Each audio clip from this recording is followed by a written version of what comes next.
Hi guys, welcome to my YouTube channel. My name is Ejura. Today we'll be learning how to draft a basic bodice. And firstly, we'll mark 1 inch from the top of the paper downward. We're trying to create a top line which will serve as a guide where all our measurements will be taken from. It is also the shoulder line. So I'm ruling that all across the paper. So we're drafting the front block and the back block at the same time. So whatever we do to the front, next I'll go ahead to label the back block and then the front block towards me.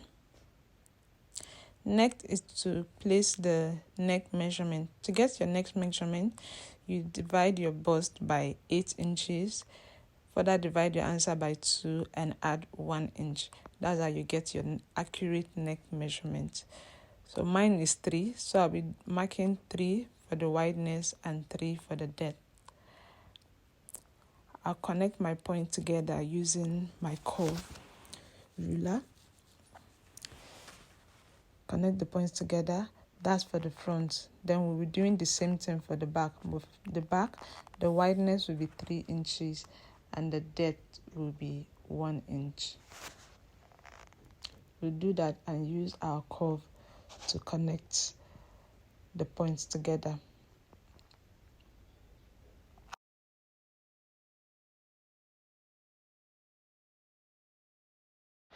Next, we'll be placing the shoulder measurement. To get your shoulder measurement, you divide your shoulder by 2, place it on the shoulder line, and come down by 1 inch for the shoulder slope. You do that for the front, and then go ahead and do the same thing for the back. Connect the 2 points together to get the shoulder slope for the back, and then we'll do the same thing for the front. Next, we'll go ahead and get the chest line. To get your chest line, you divide your bust by 6 plus 1.5. So whatever you get, you come down from the tip of the shoulder. Mine is 7, so I came down from the tip of the shoulder by 7 inches.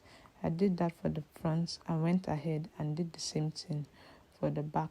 So you rule a straight line across your paper from the front to the back, or back to the front, either ways. You rule it across the paper. Next, we'll be taking our shoulder measurement on the chest line. We are trying to get the armhole, so we'll bring down our shoulder measurement. We're trying to get a straight line that will serve as a guide for the armhole.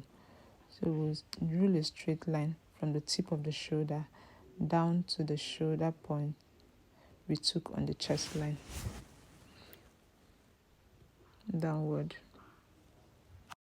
Next, we'll divide that line by 2. We'll find the midpoint and go in at that midpoint by 1/2 inch.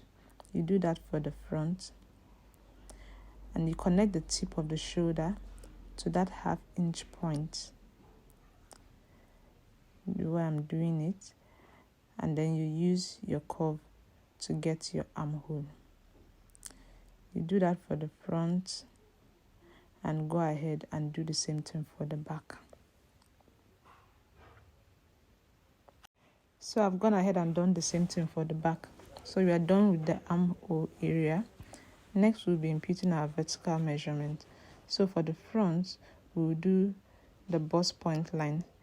My bust point is 10 inches. 10 inches from the shoulder, you come downward and mark 10 inches. Then you rule across the front only. Because there's no bust at the back, we'll be doing this for the front only. Next, we'll be imputing our half length measurement. My half length is 16, so I'll come down from the shoulder by 16 and put that down. So we rule a straight line across, indicating the half length for the front. So we'll go ahead and do the back. Now the back length, the length of the back is different from the front. My back length is 14 inches. This is because the back length is shorter than the front, and the reason for this is the bust. Because of our bust, our front is usually longer than the back to accommodate the bust area. Now for the dart, we'll take our nipple to nipple measurement and divide it by 2. Mine is 7 divided by 2 is 3.5. So you put that on the waistline and the bust line in front and back and rule a straight line. Now for the dart intake, the bust I'm working with is 34 inches. So from 34 down to bust 30, you can use ½ inch. Anything above that, you can increase it. So we are doing ½ inch on both sides. Then we'll come down on the bust point line by 1 inch in front and connect it to the dart intake we took earlier. Now for the back, we'll do the same thing. We'll go in and out of that by ½ inch and then connect it to the chest line.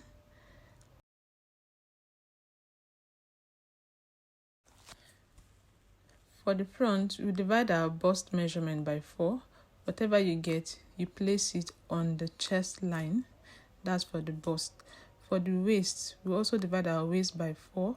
Whatever you get, we'll add our dart to it. Now remember, we took ½ inch on both sides for the dart, which is 1 inch.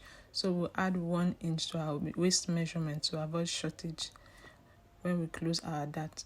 We'll connect these 2 points together and go ahead and impute the measurement for the back. The back, we'll do the same thing on the bust divided by 4, and then the waist divided by 4 plus 1. So we'll go ahead and connect the points together.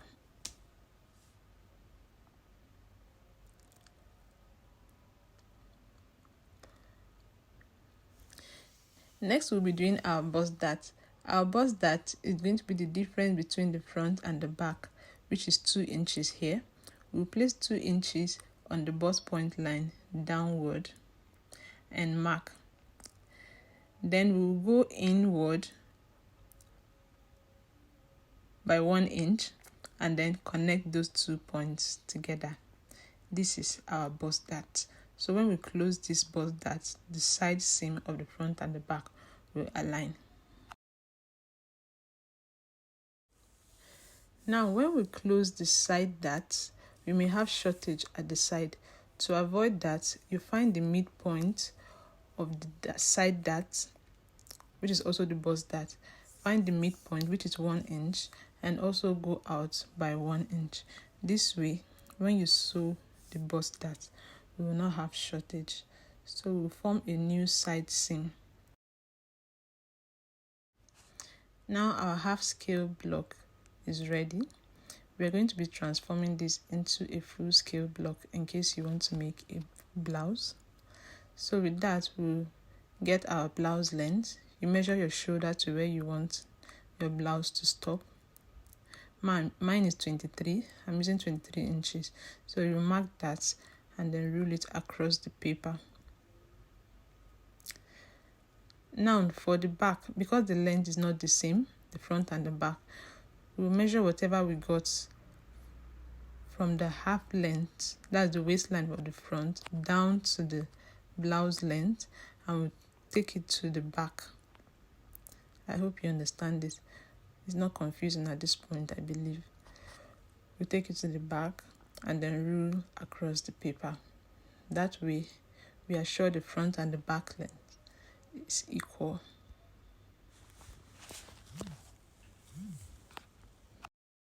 So we'll go ahead and impute the blouse hip measurement. Now the blouse hip is not the same as your skirt hip. It's slightly above the hip.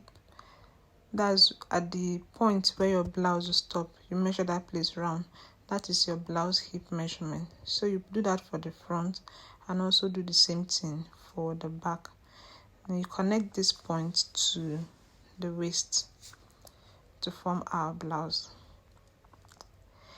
This is already taking shape and looking like something. Okay. Next, we'll be bringing our dart measurement downward. Now, we'll take 5 or 6 inches from the waistline downward to bring the dart down, or you can just go above your blouse length measurement by 2 inches. So you go ahead, do that and bring it down. You also cross-check your bust span measurement, bring it down, so you make sure your dart line is on a straight line. So you go ahead and connect the dart leg. You do the same thing for the back, and our full scale block is ready. So at this point, I remembered I forgot to put allowance for our zip line, so I went ahead and added another paper under. Please, if you're doing this, do this before you get to this point. Add an extra allowance for your zip line. Now I went ahead and added an extra paper. So we go out on our back block by 1 inch for the zip line. So I marked that on the paper all the way down, and you rule a straight line to get our zip line, our zip allowance.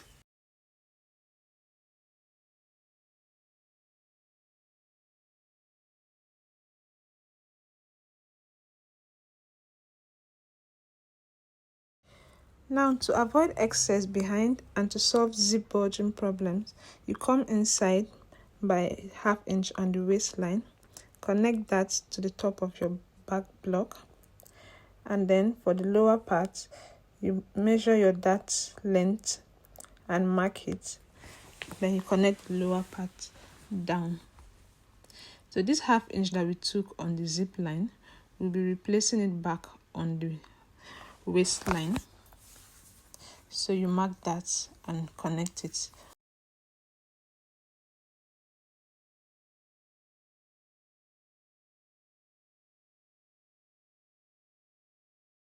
We'll also be going in on the zip allowance by 1/2 inch. So all the 1/2 inch we're taking on the waist now will make sense. So we'll come down by your dart leg and then connect it like we did the other time. This way we have our new zip allowance. So we'll be cutting that part off, and then our zip allowance is no longer straight. We now have a curve because the human back is curved.